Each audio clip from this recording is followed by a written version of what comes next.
Madrid, enero de 2025. Dos figuras del poder español se enfrentan en una batalla que va mucho más allá de las palabras. Por un lado, Fernando Grande Marlaska, ministro del Interior, defensor del orden y la legalidad institucional. Por el otro, Isabel Díaz Ayuso, presidenta de la Comunidad de Madrid, voz incendiaria de la oposición. Entre ambos, una pregunta que nadie se atreve a responder del todo: ¿hasta dónde puede llegar el Estado en nombre de la seguridad sin poner en riesgo la libertad? La tensión no es nueva, pero en las últimas semanas ha escalado de forma alarmante, y lo que parecía un desacuerdo político se ha convertido en algo mucho más profundo, un choque de visiones sobre el futuro de España. España vive tiempos convulsos. Las instituciones democráticas están bajo escrutinio constante. La ciudadanía observa cada movimiento del gobierno con lupa. Y en medio de este clima político cargado de desconfianza, el debate sobre seguridad nacional versus derechos individuales vuelve a explotar. Fernando Grande Marlaska, jurista de carrera, es juez de la Audiencia Nacional, lleva años al frente del Ministerio del Interior. Su estilo es medido, técnico, institucional. Para él, la ley es la columna vertebral del Estado. Sin ella, dice, no hay democracia posible. Su gestión se ha centrado en reforzar los mecanismos de seguridad, desde el control migratorio hasta la lucha contra el terrorismo y el crimen organizado. Cada decisión, cada operación policial, está respaldada, según él, por el marco jurídico vigente. Marlaska no levanta la voz. No necesita hacerlo. Su poder reside en la frialdad de los datos, en la precisión de los procedimientos, en la arquitectura invisible pero omnipresente del aparato estatal. Es un hombre que cree en las instituciones como diques de contención frente al caos. Pero esa narrativa no convence a todos. Isabel Díaz Ayuso representa otra España. Directa, visceral, popular. Desde la Puerta del Sol ha construido un discurso que resuena en millones: menos Estado, más libertad. Menos control, más confianza en el ciudadano. Para Ayuso, las políticas de Marlaska no son garantía de seguridad, sino síntomas de un poder que se expande sin límites claros. Un poder que promete protección pero que, en el fondo, busca control. Y cuando ella habla, la gente escucha, porque Ayuso no habla como política tradicional. Habla como alguien que dice en voz alta lo que muchos piensan en silencio. Todo comenzó con una declaración aparentemente técnica. Marlaska anunció nuevas medidas de vigilancia digital, justificadas en el combate contra redes criminales. Protocolos más estrictos. Mayor capacidad de intervención estatal en comunicaciones privadas. Herramientas de inteligencia artificial para detectar patrones de comportamiento sospechoso. Todo, insistió, dentro de los límites constitucionales. Todo, según el ministro, necesario para proteger a los ciudadanos de amenazas cada vez más sofisticadas.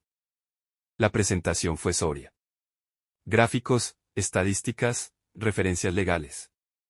Marlaska compareció ante los medios con la seguridad de quien sabe que la ley está de su lado. No estamos inventando nada. Estamos aplicando lo que democracias avanzadas de nuestro entorno ya aplican. La seguridad no es negociable. Pero Ayuso no tardó en reaccionar. En una rueda de prensa que se viralizó en minutos, la presidenta madrileña lanzó una advertencia demoledora: no podemos permitir que el miedo se convierta en excusa para controlar nuestras vidas. Hoy es la seguridad, mañana será nuestra libertad de expresión. ¿Y después, qué? Nuestros pensamientos. Las cámaras captaron cada gesto. Cada pausa calculada. Cada palabra elegida para resonar en el corazón de quienes desconfían del poder central. Ayuso no citó leyes. No mostró gráficos. Habló directamente al instinto, al miedo ancestral de ser vigilado, de perder el control sobre la propia vida. Esto no va a izquierda o derecha, continuó. Esto va de libertad o sometimiento. Y yo no voy a permitir que Madrid se convierta en un laboratorio de control social. Marlaska respondió días después, sin nombrarla directamente, pero con un mensaje inequívoco: el populismo que pone en riesgo la seguridad ciudadana es tan peligroso como el autoritarismo. Nuestra obligación es proteger al Estado de Derecho, no debilitarlo con eslóganes vacíos. Hay quienes prefieren la demagogia fácil a la responsabilidad difícil. Dos visiones. Dos Españas. Una misma pregunta sin respuesta. Pero, ¿qué hay detrás de este enfrentamiento? ¿Es solo un duelo político de cara a futuras elecciones, o estamos asistiendo a una fractura más profunda en la forma en que España entiende su propia democracia? Algunos analistas señalan que Marlaska representa la vieja guardia institucional, el Estado como garante último del orden. La idea de que sin un poder central fuerte, capaz de anticiparse a las amenazas, la sociedad se desliza hacia la anarquía. Es una visión heredera de la Ilustración, de Oes, del contrato social que cede libertades a cambio de protección. Otros ven en Ayuso el reflejo de un descontento más amplio, no solo con el gobierno, sino con todo un sistema percibido como distante y opaco. Un sistema que promete servicios pero que exige sumisión. Que habla de derechos pero que multiplica las prohibiciones. Que dice defender la democracia mientras limita cada vez más el margen de acción individual. Y mientras ambos líderes ocupan portadas y trending topics, las calles de Madrid, Barcelona, Valencia y Sevilla observan. Algunos con esperanza. Otros con temor. Muchos con una mezcla de ambos, porque detrás de cada discurso hay una pregunta incómoda: ¿quién decide dónde termina la seguridad y empieza la opresión? Y lo más inquietante, es posible que ambos tengan razón. El conflicto alcanzó su punto más álgido durante un pleno en el Congreso. Ayuso, invitada como testigo en una comisión sobre políticas de interior, no se guardó nada. Ustedes hablan de protegernos, pero lo que realmente protegen es su propio poder. Cada nueva ley, cada nuevo protocolo, es un paso más hacia un Estado que vigila, que controla, que decide por nosotros. Y eso, señores, no es democracia. Eso es otra cosa. El hemiciclo estalló. Aplausos de unos. Abucheos de otros. Los diputados del partido gobernante la acusaron de irresponsabilidad. Los de la oposición la vitorearon como heroína de las libertades. Y Marlaska, sentado en su escaño, con el rostro impasible, tomó nota mental de cada palabra. La tensión era palpable, no era solo un debate parlamentario.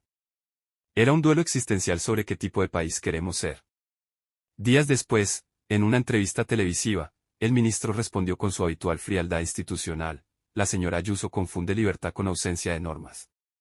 Pero vivir en sociedad exige reglas. Y las reglas, cuando son justas, no oprimen. Protegen. El problema es que hay quienes prefieren el caos a la convivencia ordenada. Hay quienes creen que gritar más fuerte equivale a tener más razón.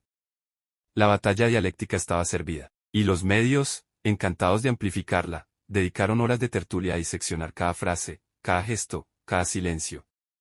Pero había algo más en juego. Algo que trascendía la política cotidiana. Este enfrentamiento no ocurre en el vacío. Europa entera vive una tensión similar.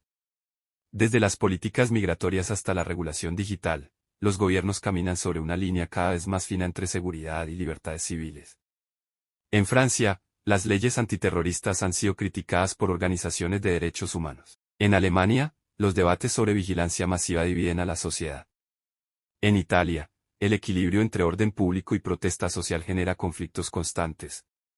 Y en España, el recuerdo de la violencia de ETA y los atentados yihadistas sigue vivo en la memoria colectiva. Marlaska lo sabe.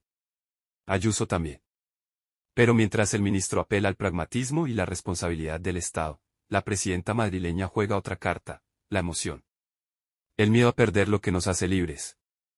Y ese mensaje, en tiempos de incertidumbre, es poderosamente contagioso. Porque el miedo es bidireccional. Unos temen al terrorismo, al crimen, al caos.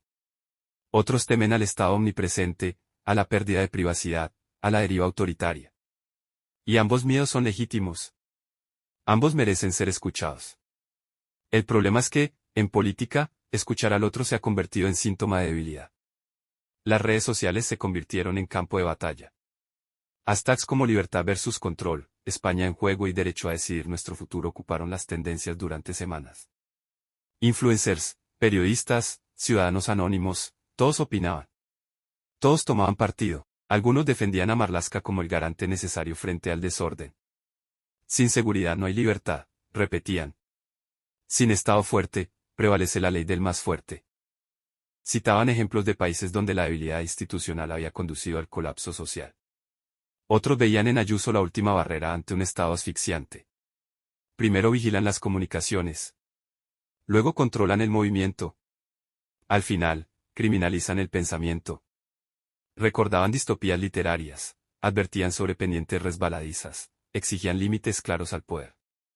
Y en medio del ruido, una pregunta resonaba con cada vez más fuerza: ¿estamos debatiendo sobre medidas concretas o sobre modelos de país? Porque lo que empezó como una disputa técnica sobre protocolos de seguridad se ha transformado en un referéndum simbólico sobre el futuro de España. Los sondeos de opinión mostraban una sociedad partida casi por la mitad. No por ideología tradicional, sino por percepción del riesgo. Los que priorizaban la seguridad tendían a apoyar a Marlaska. Los que priorizaban la autonomía individual, Ayuso. Y había un tercer grupo, el más numeroso, que no sabía a quién creer. Que veía razones en ambos lados. Que deseaba, desesperadamente, que alguien encontrara un punto medio, pero el punto medio brillaba por su ausencia. La crisis alcanzó un nuevo nivel cuando un hacker anónimo filtró documentos internos del Ministerio del Interior. Los archivos revelaban que algunas de las nuevas herramientas de vigilancia tenían capacidades mucho más amplias de lo que Marlaska había admitido públicamente.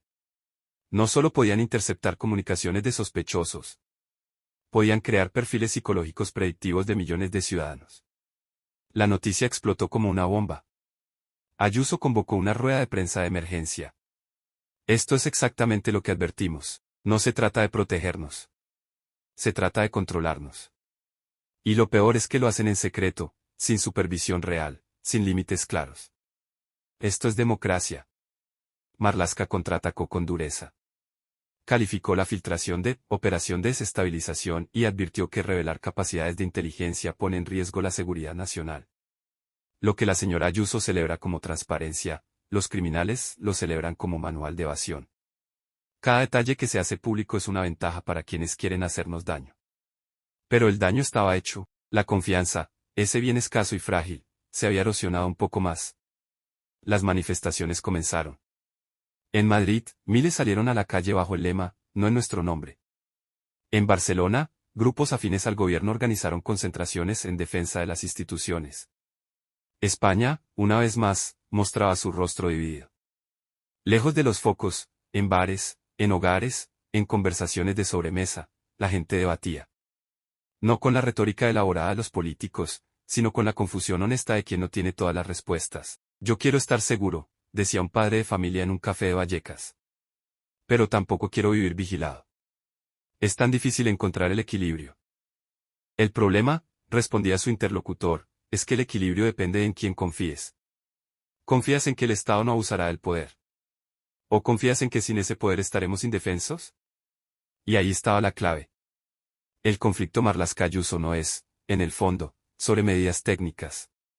Es sobre confianza. Sobre a quién le entregas el timón cuando el barco navega en aguas turbulentas. Marlaska pide confianza en las instituciones. En la separación de poderes. En los controles y equilibrios democráticos. Confíen en que el sistema funciona, dice, confíen en que la ley nos protege de los excesos. Ayuso pide confianza en la ciudadanía. En la capacidad de las personas para organizarse, para defenderse, para tomar sus propias decisiones. Confíen en ustedes mismos, dice. No necesitan un tutor permanente. ¿Quién tiene razón? Tal vez dependa de la experiencia personal de cada uno. De si has sido víctima del crimen o del abuso de poder. De si temes más al caos o a la tiranía. Hoy, mientras estas palabras toman forma, el enfrentamiento sigue vivo. Marlaska continúa defendiendo la arquitectura legal del Estado con la misma convicción técnica de siempre. Ayuso sigue desafiando cada decisión del gobierno central con la misma contundencia que la ha convertido en figura polarizante. Ninguno de los dos parece dispuesto a ceder. Y tal vez no puedan hacerlo. Porque ceder significaría admitir que el otro tiene parte de razón. Y en la política contemporánea, eso se percibe como debilidad. Pero la realidad es terca. La seguridad absoluta no existe. La libertad sin límites tampoco. Toda sociedad debe negociar ese equilibrio constantemente, y la calidad de una democracia se mide, precisamente, en cómo gestiona esa negociación. ¿Triunfará la seguridad del Estado? ¿O será la libertad individual la que marque el rumbo? La respuesta no está escrita. Aún no. Pero una cosa es segura, lo que ocurra en los próximos meses definirá mucho más que un ciclo político. Definirá qué tipo de democracia queremos ser. ¿Qué estamos dispuestos a sacrificar? ¿Qué líneas rojas nunca cruzaremos? Porque cuando el polvo se asiente, cuando los titulares pasen, quedará una pregunta esencial: ¿construimos una sociedad basada en el miedo o en la confianza? Madrid sigue despierta. España sigue dividida. Y el debate entre Marlaska y Ayuso es solo el espejo de una fractura mucho más profunda que atraviesa no solo este país, sino toda la democracia occidental. ¿Seguridad o libertad? Quizá la pregunta correcta no sea cuál elegir, sino cómo evitar tener que hacerlo. Quizá la verdadera batalla no sea entre estos dos líderes, sino dentro de cada uno de nosotros. Entre nuestros miedos y nuestras esperanzas. Entre lo que tememos perder y lo que aspiramos a construir. Y quizá, solo quizá, la respuesta esté en aprender a vivir con la incertidumbre, con la conciencia de que no hay soluciones perfectas. Solo compromisos imperfectos que debemos renegociar constantemente. Pero eso requiere algo que escasea en estos tiempos, humildad. La humildad de reconocer que ninguno tiene todas las respuestas. Que el otro no es el enemigo. Que podemos estar en desacuerdo sin estar en guerra. Llegaremos a ese punto. El tiempo lo dirá. Mientras tanto, el choque continúa. Y España observa, dividida, esperando que alguien encuentre la salida de este laberinto.